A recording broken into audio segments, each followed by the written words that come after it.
કેમ છો બહેનો? તો આજે છે ને તમારા માટે કંઈક યુનિક વસ્તુ લઈને આવી ગયા છે, એ પણ તમને બતાવી દઈએ છે ને. પૂજા સેટમાં આવી રીતે થાળીનો એકદમ મસ્ત સેટ આવી ગયો છે. પૂજા સેટનો જોવો તમે, 3 વાટકી, 1 ચમચી, 1 દિવેલિયું ને 1 ટંકોરી, અને એક છે ને આવી રીતે થાળી મસ્તની ડિઝાઇનમાં મોરમાં.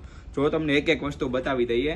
આ રીતે છે ને મસ્તના શેપમાં વાટકી આવવાની છે, જોરદાર લુકમાં અને મસ્તી ડિઝાઇનમાં એકદમ. એવી 3 વાટકી આવશે, પછી એક છે ને આવી ચમચી આવશે. જો મસ્તની ચમચી રહેવાની છે, એ પણ એકદમ જોરદાર લુકમાં. અને એક છે ને આવી ટંકોરી આવશે, જો એ પણ મોરવાળા લુકમાં ને કેવી મસ્તની છે, નકશીકામ સાથે આવી છે ને ટંકોરી આવશે. ને એક છે ને દિવેલિયું આવશે, એમાં પણ મોરવાળો લુક રહેવાનો છે. જુઓ આવી રીતે મસ્ત ફિનિશિંગ સાથે ને જોરદાર વસ્તુ આવશે. અને આખી થાળીની તમે પેટર્ન જુઓ તમે, મોરની ડિઝાઇનમાં ને એકદમ જોરદાર. ને અહીંયા છે ને આ બાજુ અહીંયા અંદર પણ નકશીકામ કરેલું આવશે, જુઓ તમે. તો આવી રીતે છે ને મસ્તના શેપમાં રહેવાની છે. તો ફટાફટ લેવું હોય તો ક્યાં આવવાનું? શ્રી ભગવતી હેન્ડલૂમ એન્ડ હેન્ડીક્રાફ્ટમાં, ને એ પણ સુરતમાં. Thank you.